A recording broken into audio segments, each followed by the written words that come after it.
I don't care if you're straight, I don't care if you're gay, I don't care who you love, I'm here to love you anyway. I don't care if you're black, I don't care if you're white, I don't care what color you are, I'm here to love you with all of my might. 'Cause you are my sister, you are my brother, you are a part of me. Let's face it, you are my family. I don't care if you're thin, I don't care if you're fat, I don't care what you eat. My love is so much larger than that. I don't care if you're rich, I don't care if you're poor, I don't care how much money you got. Loving you is what I was put here for. 'Cause you are my sister, you are my sister, you are my brother, you are my brother, you are a part of me. Let's face it, you are my family. There's no difference between you and me, no boundaries as far as I can see. No separation or alienation, we are all one.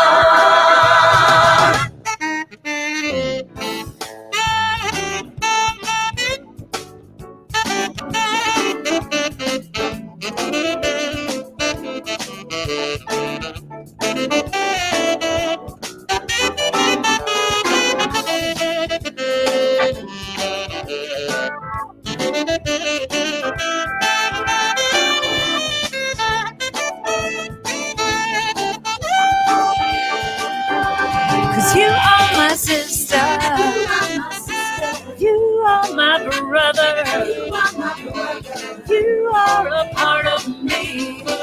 Let's face it, you are my family. 'Cause you are my sister, you are my brother, you are a part of me.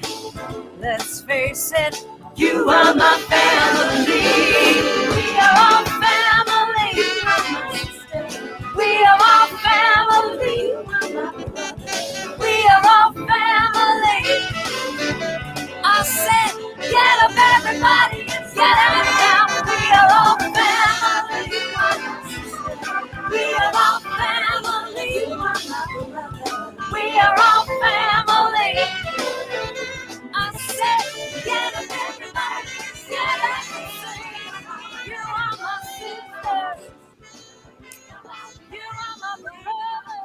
We are family. Yes, yes, yes. Welcome to the Center for Spiritual Living, Midtown Atlanta. I'm so glad you decided to spend some time with us today. I'm here to remind you that such is the nature of life, that all it asks and all it wants is the opportunity to appear. You are that opportunity. So am I, and so it is. So knowing that, I know and simply echo what Karen has already said to us or sung to us, that whoever you are, whatever your background, however you consider yourself put together in the world of time and space and physicality, you are loved, you are appreciated, and you are welcomed because we understand and know who you truly are. You are an expression of the divine, having an individual experience, living in time and space, and celebrating all that life has to offer. So I welcome you, and I invite you to sit back and enjoy this day and this time together as you dig a little into your own consciousness, your own mind, for some resources and depth for handling what is going on in your world today. I would continue this by reminding you what we believe, what we teach, and we do that by sharing with you the Declaration of Principle, which is this. I believe in one God, one absolute power and first cause to all things. I believe that this power is perfect love and creates out of a desire to express love. I believe all thought is creative, and how I choose to think creates my personal experience. I believe in the unity of all life and the immortality of the individual soul forever unfolding. I believe in the eternal goodness, the eternal loving kindness, and the eternal givingness of God to all, and so it is. As part of our services that we offer to the world and to one another, we have folks who have been trained, who have studied this teaching, the science of mind, and related New Thought teachings, and have become quite adept at using consciousness and using the changing of our minds to change our lives. They do this for themselves, and we have demonstrated that in so many ways. And they also are able to do it for other people because there is only one mind and we're all sharing parts of it. So in preparation for that work, they become licensed and then they become practitioners. Each week we have a practitioner share with you something of their thoughts, their ideas, and lead us in an affirmative prayer. This morning, Lee Huffman will lead us in that prayer. Good morning, Lee. Thank you. Good morning. Thank you, Bob. Mm-hmm. The reading that I'd like to share today actually comes from the book, let's see if I can get that in there, 365 Science of Mind, which many of us are reading through.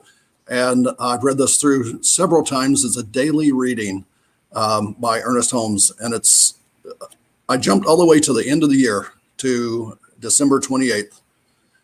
And so if you have the book, you can pick it up and turn to page 180 or 383. And the title is, Today I Speak My Word, Knowing that it will not return unto me void. There are 3 scripture lessons here. The first comes from Job 23:13. He is in one mind, and who can turn him? Speaking of God. The second comes from the Upanishads. Mind is Brahma, for from mind even are verily born these things. My mind, when born, they live. Then the third, and I'll come back to the second one, the mind then is not separated from God's essentiality, but is united into it as the light is to the sun. As a light is to sun, our mind is like light is to sun. Our thoughts are powerful. And I want to jump down in this, rather than reading the whole thing, that Jesus Christ was a light into this world. And Emerson tells us that there is one mind common to all individual people. So we all have the same mind in common. We are all connected through this essence that is God. To practice the presence of God is to practice the presence of perfection, of wholeness. This perfection is, and this wholeness includes joy, peace, and the fulfillment of every legitimate desire. Hermes said that our mind is united to God's essence as a light is united to the sun. Think about that. Radiating out of the sun, out of God's mind, is our mind. So we are extensions of God. And I think rather than read the whole thing, that it is so pertinent today to understand, as we just read, as Bob just read and reread together, all thought is creative, and how I choose to think creates my personal experience. And I'm constantly asking those closest to me to remind me when I say something negative, when I say something that is not good, when I speak something that is not powerful about someone around me. And I think that's so important in this day when there's so much contention around us. So I just raise that as a principle that we have within our belief system, that all thought is creative, and how I choose to think creates my personal experience. And so now we go into a spiritual mind treatment. And what is a spiritual mind treatment? Treatment is the conditioning of the mind. It's helping us center our mind on what we know, what we believe, what is true, rather than all the garbage that comes in from elsewhere. And so when we treat for someone, we say it in the first person. I cannot treat your mind. You can only treat your mind. So when I say a treatment, I will say it as an I am statement, and you can take any part of it that fits with you, and any part that doesn't, just let it go. So think on these things, know these things with me. Let's take a deep breath and relax a bit and go into treatment together. Maybe another deep breath, because it might have been a little bit stressful this morning. And know this with me, if you will. There is one God, one source, one creator of all that is here now in my presence. That God is pure love and creates out of everything that is love. He creates me and those who hear this and those who are around me out of love. I am an extension of God because He created me. I am one with God because she loves me. I know that my word is powerful and that my word creates my experience. So I am careful with my word. I speak my truth knowing that it will come to pass. I speak my good of all those around me. I know that those I speak of are good. I know that those I speak of are God. They are extension of God. I speak good into my present and my future situation, knowing that God hears my words and makes all that there is in my universe to create the situation that I speak of, that I think of, that I desire. I'm considerate of all that I say and all that I think because they are powerful. I claim good for all those who hear these words, for all those around me, for all that might influence those around us. I release the words of goodness into the universe, knowing that they will create the best for everyone. I know this is true. And I know that as I think these thoughts, they will come to pass. And together we say, and so it is. The song afterwards, after this, is You Are Truly Loved by local Atlanta musician, John Stringer. Thank you.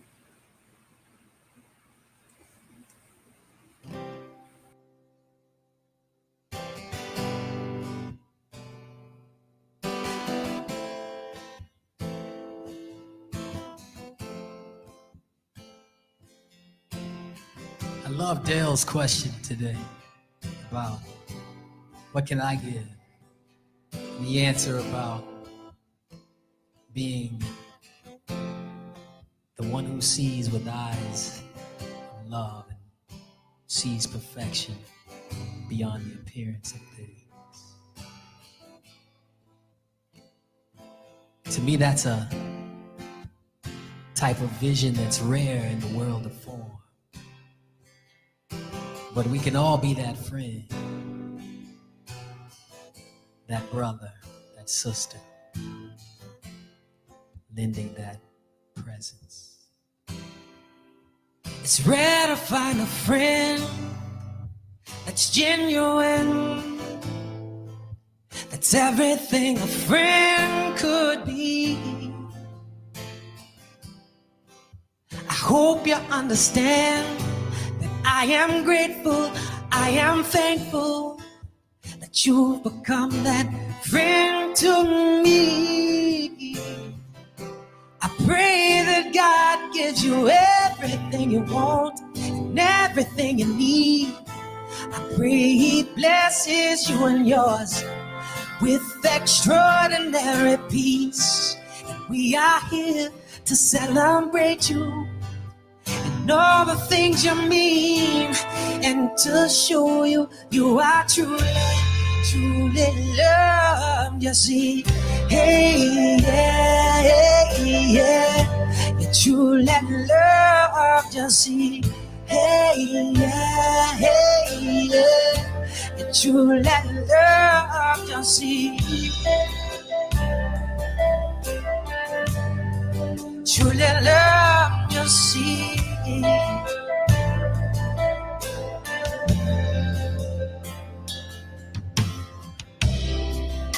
It's rare to find a friend that's genuine, that's everything a friend could be. And I hope you understand that I am grateful, I am thankful that you've become that friend to me. I pray that God gives you everything you want and everything you need.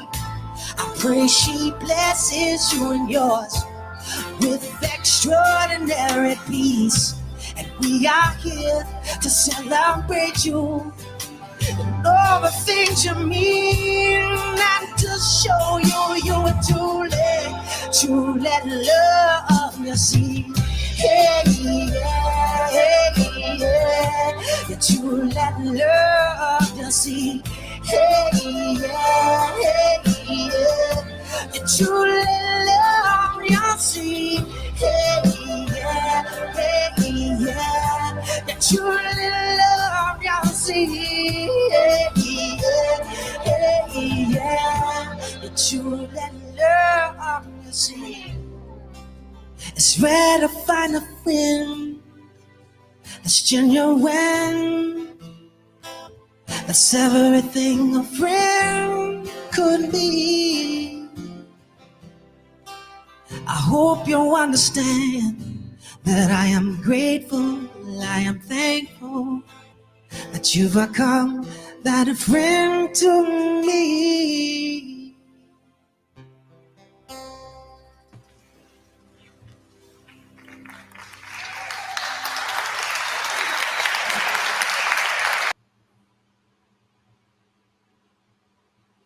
Her name was Harriet Tubman. You know her name. Her absolute commitment to freedom, her willingness to risk everything for that, to be out of the world of slavery, led by her intuition, by her awareness of God in her own understanding and way that guided her through the Underground Railroad again and again, bringing herself, her family, and many, many, many others into freedom. Never caught, never stopped. And following her, finding that freedom, rather than simply settling down and enjoying it, she went back into the war effort for freeing more and more people.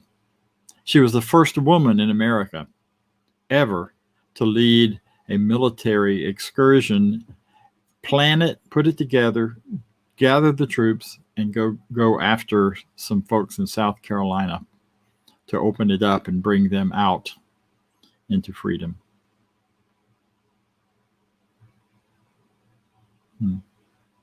Say their names.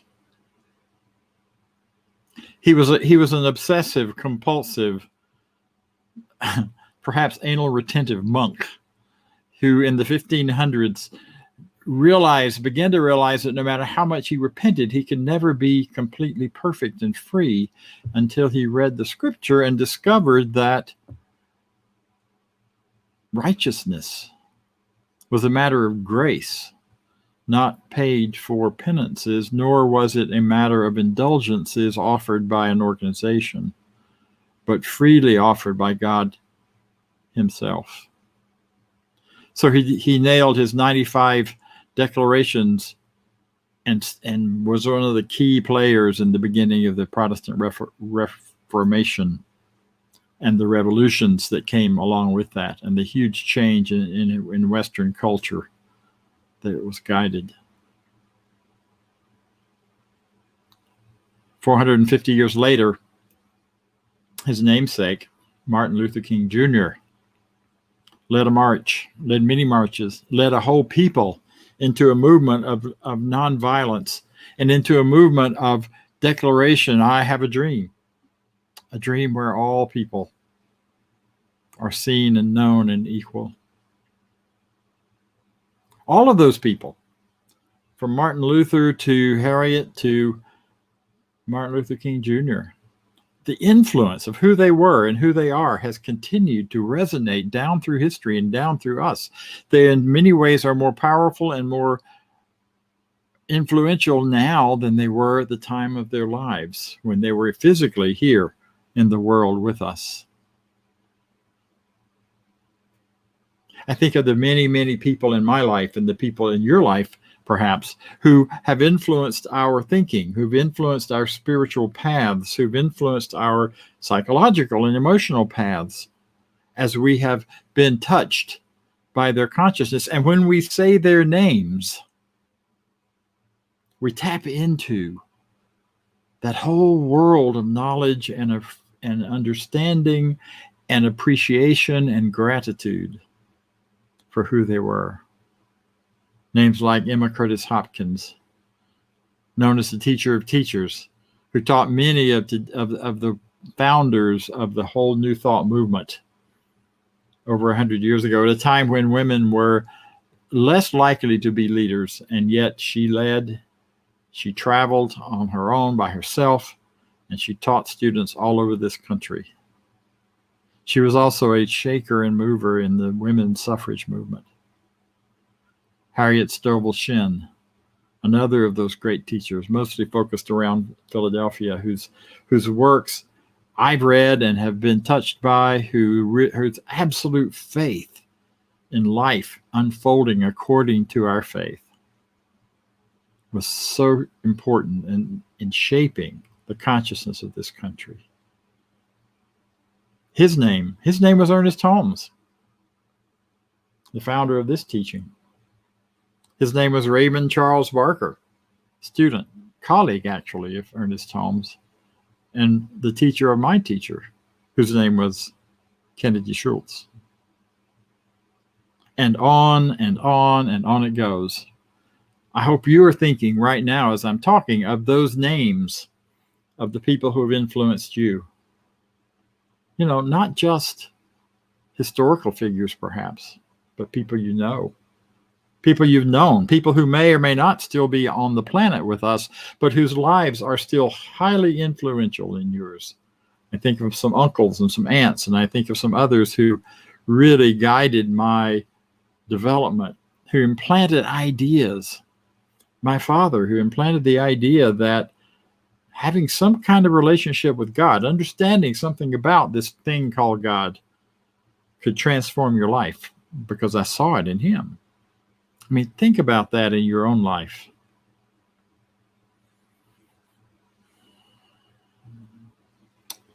So, why is it so important to say their names? Why does it matter? You know, we're at a time in history we've never been in before. Obviously, we always are in a time we've never been in before. That's not so profound. However, we are in a time that is quite different from anything we've experienced.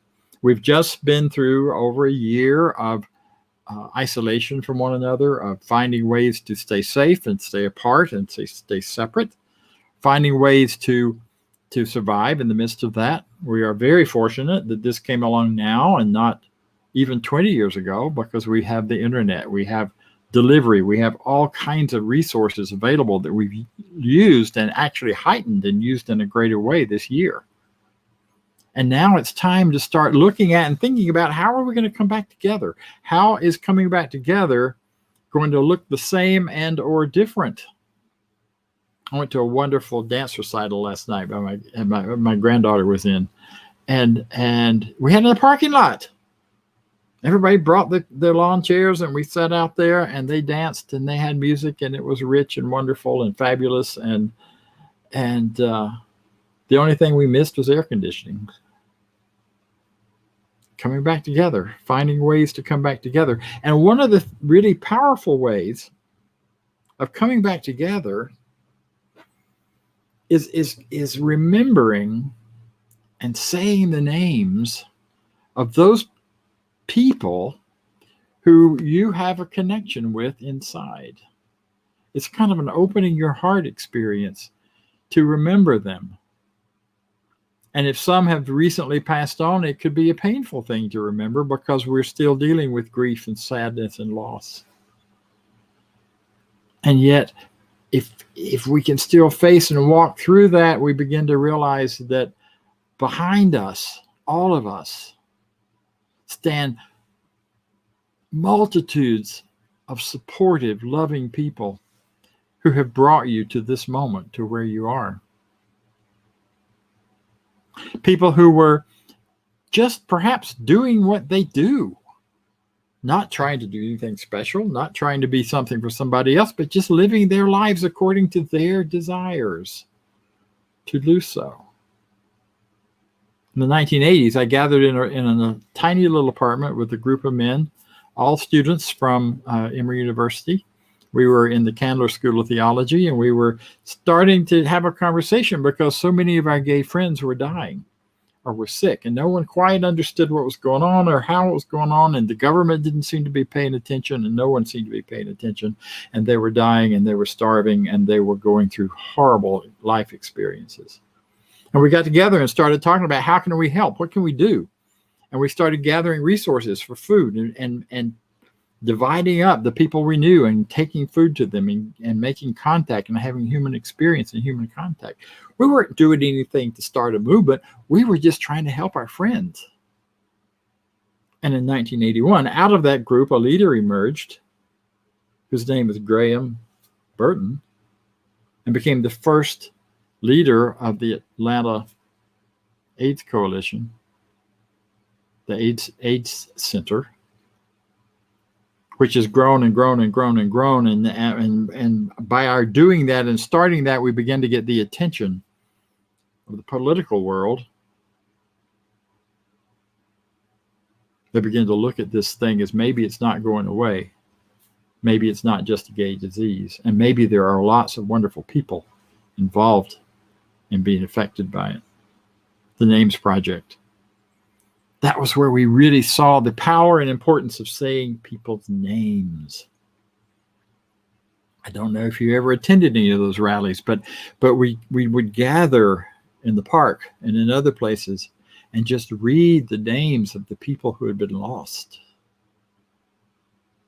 And suddenly the statistic turned into not just a number, but real people who mattered. Real people who brought such love and such wonder and such joy to the world, who were now gone.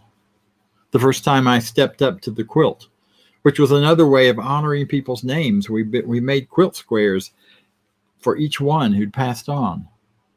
Each one was some unique thing about who they were and how they contributed. And by 1987, it spread for the entire length of the mall in Washington, D.C.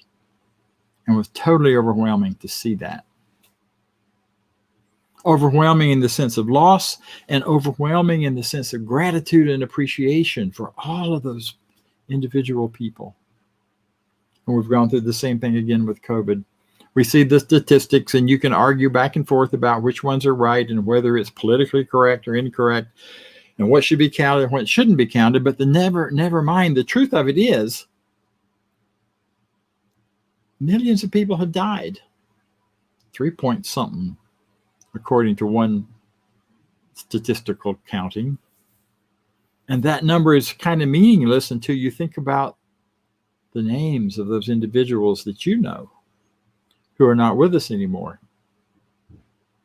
Now, my point here is not to drag us down into some deep sorrow, but it is to recognize the power and importance of everyone in our lives that have influenced who we are and how we go and how we grow and what we become. And naming names is so important. You know, the ancient Jews never put a name on God. They always said that the I am that I am, that which is not speakable, that which is not contained, because the belief was, and as is true in many cultures, that when you name something, you name what it is, you put a box around it, and you plug it into your system of who you are and what you're thinking. So how could you name the nameless? How could you name an infinite power?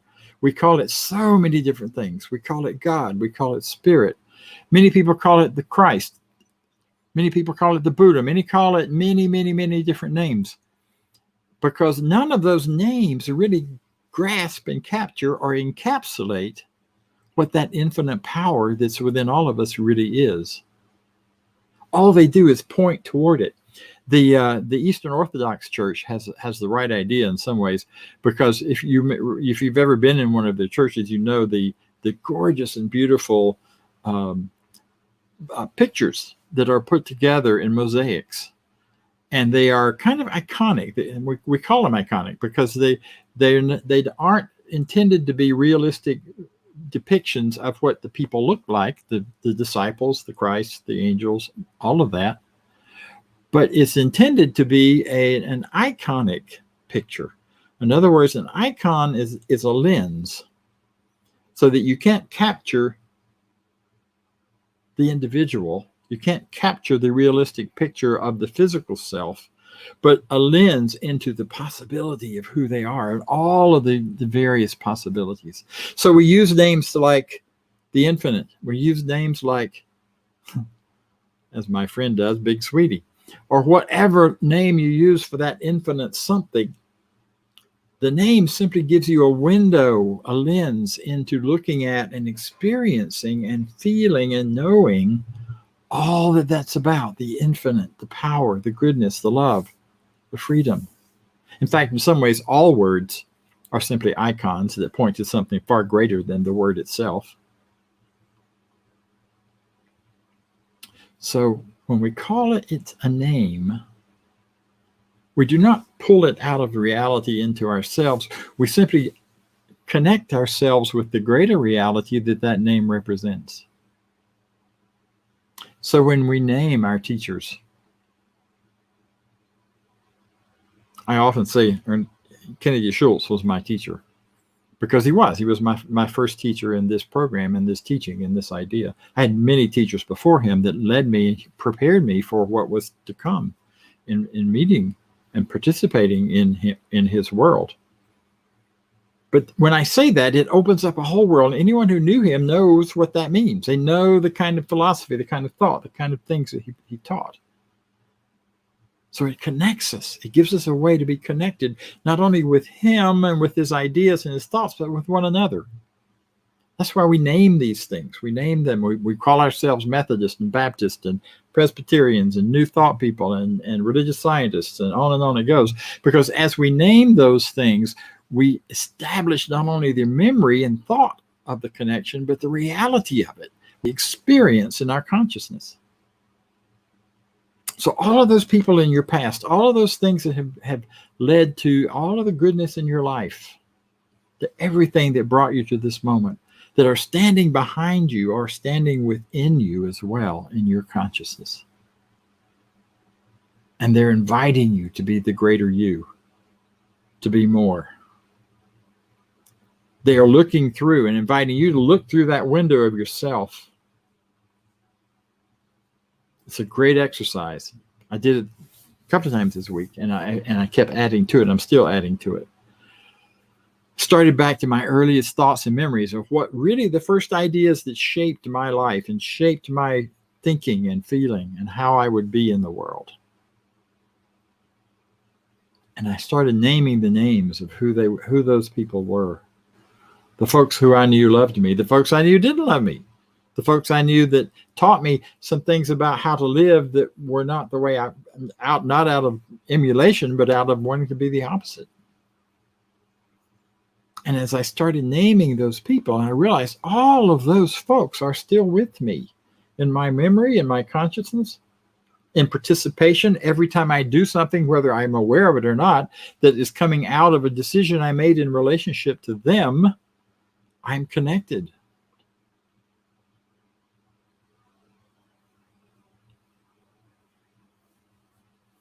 My old therapist, my ancestors, my parents, my uncles. I have plenty of uncles, lots of uncles. So I have lots of good memory and connection with those people. Huge family. Most of them are not on the planet anymore. In fact, none of them are. Doesn't matter. They are still on the planet because they're still operating in me, as me, through my life, bringing great insight, joy, freedom, argument, misinformation sometimes.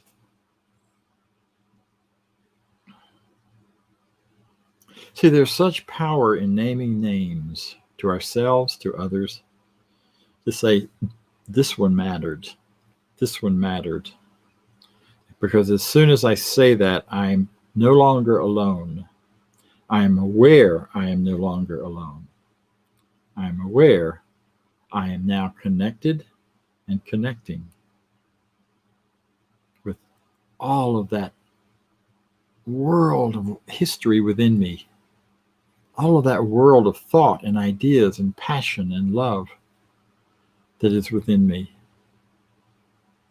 And if I can make that connection, then I'm a short step away from connecting to you. Whoever you are, wherever you are, however I find to do that. I'm a short step away from connecting as you will be and are to those people around you. You know, this is a time where we've many of us have created bubbles to get through this last year and a half. I had a bubble. I had a couple of bubbles. There were people I was with and could be with, and we kept each other safe, and we operated according to an agreed upon set of safety activities and behaviors. And then we could be together. We could see each other. We could bump elbows. We could hug in a few cases. And that was rich and wonderful. Well, now we're looking at, how do I blend my bubble with your bubble? Or how do these bubbles begin to come back together in a way that is celebratory, is safe, it brings the best of who we are, not back to the rat race or whatever back to we keep talking, people keep talking about, but that really brings quality and richness to our lives, to my life, to your life. And the place to start is to feel those connections in myself, to get clear about those connections, and to recognize I am not doing this alone. It is not Bob Deen by himself having to reconnect with people and trying to figure out how to do that. I am part of a cluster of consciousness, all stacked up and piled in together, that already is connecting and connected with an infinite power, and therefore can easily find those people and those places and those opportunities that will connect even further outside of my physical self. New friends, I love that song before my talk. Real friends, friends that will be here no matter what. Friends, whether they're physically present and close or not. I have rich, wonderful friends all across the globe. And it's a rich thing. It's a nice thing. It's a good feeling to know that I am loved. So see, this idea of getting connected, getting clear, remembering who we are based on not just our individual story, but based on our influences, based on those people who have connected with us, those people who have become part of us. There are two things that it kind of connects with that I want to share real quick. And one of them is Holmes' quote, Ernest Holmes' quote, that says, Spirit does for us, God does for us by doing through us. It cannot do for us from outside of ourselves. It must be through us. Which is why if you want a greater experience of love, you got to love.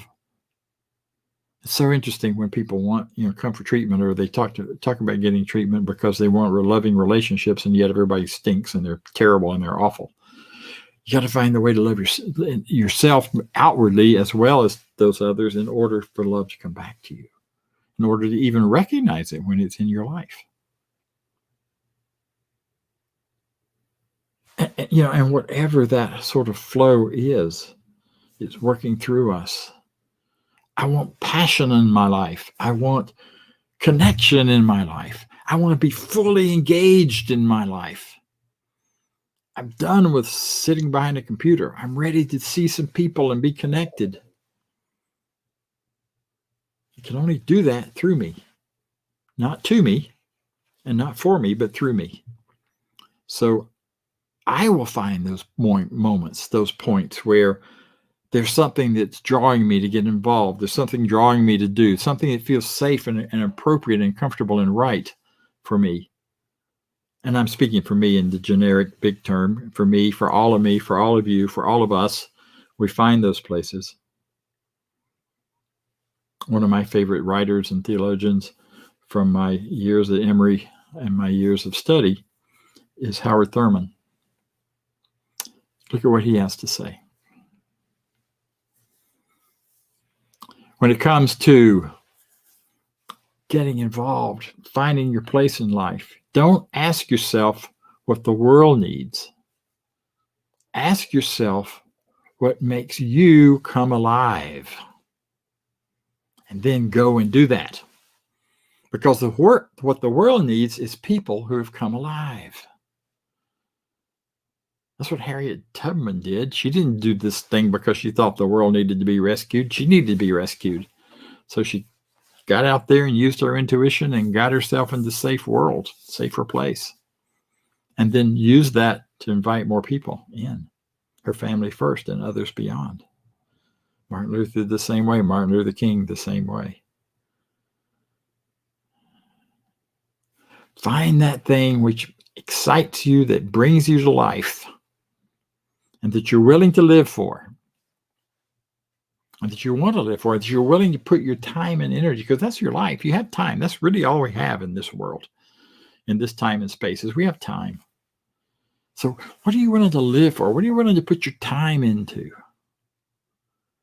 Because it will serve you well, and it will bring great joy and great goodness to you and to the world as a side effect, and a rich and powerful side effect. The only question is, does it bring greater life and livingness? And does it do no harm to anyone? And if that's true, and it does, then you're in for a fun ride. Because you're wonderful, and so am I, and so it is. Thank you. I appreciate this opportunity and this time to share my thoughts with you. Now I would like to bring back Lee Huffman to share with you some things about how you may support this center if you're finding this useful and helpful.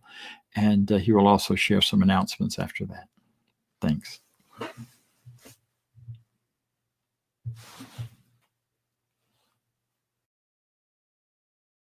You're muted. You're muted. Hi, Lee. You're muted. There we go. There we go. All right.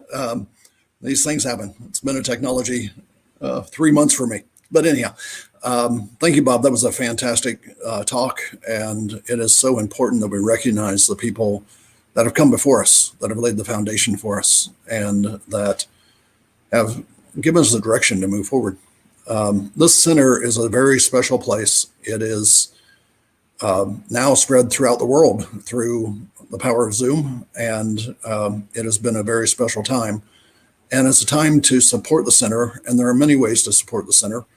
You can go through the online site that is now on the screen, and you can scan if you'd like to get to that site. And it's just, whether it's a special donation or you want to become a member that is continually contributing, that is your choice, but we want to support the center. So what we give comes back to us multiplied abundantly. So let's join in the affirmation of prosperity. If you will, read this with me. I live in a universe of abundance. As I freely and joyfully give, I join in the divine flow, and all that I share with life returns to me multiplied abundantly. And so it is. So there are still, in this remote situation that we're in, there are things that are happening, and we'll get a list of those here shortly. The whole theme for this month, as this month is winding down, is Holy, Holy Uprising. And Reverend Deen is away next week, and I'm very excited to have Reverend Raymond Anderson on board and speaking. It's going to be phenomenal. Boldly Living a New Story. So please join us on Zoom and on Facebook. I know some people are looking at it through Facebook Live. And so on Tuesday afternoons from 12 to 12:30, there's a check-in time for us to get online. And the Zoom ID is there, and you can get online and just join us for a quick check-in. Wisdom Wednesdays go from 7 to 8, and the 26th is going to be facing anxiety. There's a lot of anxiety as we come back together as communities and as we get through this pandemic and things get good. So I want you to join that. And there are some other meetings there. Please come back and join us. The adult study group starts at 10 o'clock on this Zoom link. And please join that. You can get to all those through our website. And practitioners, I've listed mine, and other practitioners have listed theirs on the various sites, their phone numbers, their email addresses. If there's anything that you need in prayer, please go to the website or go to one of the practitioners directly and ask that for them, because we are here to serve you. So I want to thank you all for joining us today. I want to thank Bob for an amazing service, and I'll turn it back over to Bob for a closing. Yes, thank you for being here. Thank you, Lee. That was wonderful. Appreciate your help, your support. So I invite us to share together in the affirmation of life. But before we do, we are a little early today, which is a good thing. And I invite you to come over and join us in the Zoom room. You saw the contact there. You can also get it from our website really quickly, because I want us to have a bit of a conversation about who you name as your spiritual heritage, your leaders, your teachers, your guides. And we'll just have a brief time of that, talking about it, a little coffee, and I'll see you over there. So here's the affirmation of life. I leave this place now knowing something better than I knew before. I go forth into the world with a heart full of love and a mind full of good sense.